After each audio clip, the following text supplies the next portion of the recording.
Let's go to another one. I would Hmm. like to ask you this very important question, which has to Yep. do with mindset. Yeah. So with COVID-19 impacted many people's livelihoods, especially our fellow Filipinos and Hmm. kababayans in the Philippines.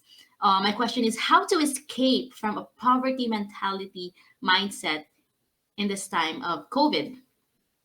That's a very good question, and it all stems to your belief systems. I've done, I've done about 1,800 coaching hours, and through those experience of those coaching hours, coaching clients and professionals of different type of industries and niches and categories, I find there are four main belief systems that I want to share with everyone because I believe this is this is really relevant to in today's. So when it comes to the poverty mentality, is your belief system. You got to deal with your BS belief systems, right? In order for you to move to abundance, to have that experience of no lack in your life, is you got to deal with your belief system. So there are four types, and this is no in particular order, but based on my experience with people that I've coached for many hours for the last couple of years, I found there are four main belief systems that people are stuck with, that unable to reach beyond abundance mindset to really live a life of what they really want to do in life, right? So number one is identity, right? And so particularly with certain countries and certain environments, they base their life on identity. Why? Is because, all right, for instance, because of my family, okay, this is the identity. Because of my family situation and because of my family environment, I'm going to live like this. So say, for example, a blue collar environment. They work hard to the till or they work as an employee, whatever it is. I'm not trying to put people in boxes. But in terms of identity, it's like, okay, if my family are earning at a certain level of income, I'm going to be like that. So there's no reference of people, of that nature, right? There's no reference of successes, no reference of people to encourage them and uplift them and be inspired. So that's number one, identity. So it's like, oh, you know what? Because they're like that, I'm going to be like that. That's it. Number two is spirituality, right? People tend to think that if I focus too much of money, I'm going to lose my spirituality. I'm going to lose my faith, right? And some religious organizations do teach to become content. This is what you have, stay like that, right?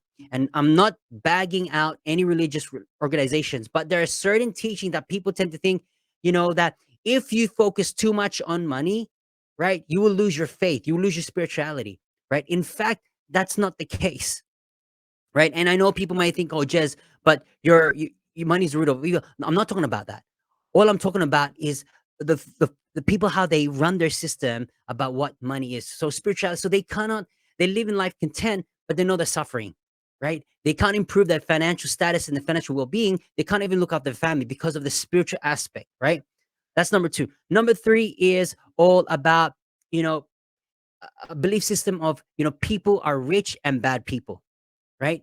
So, and this is not a positive connotation, it's really negative, where they grow up that and having the mentality of rich people are bad people, they take everything, they take all the resources, they leave no opportunities. Rich people are just greedy people, they're just obnoxious, they think they're all that, etc., etc., right? And so that's the mentality. So they're stuck with that. Fourth and final one is worthiness, right? The belief system about worthiness. I'm not worthy to attain that wealth.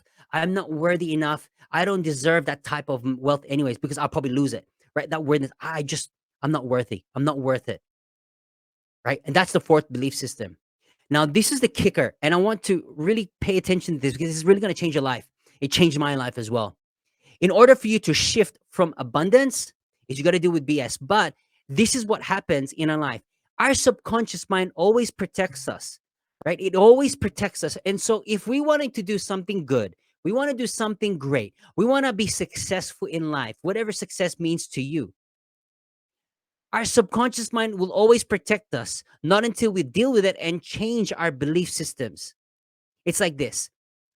When I want to do something successful, why do I always go back to this mindset of I can't do it anymore?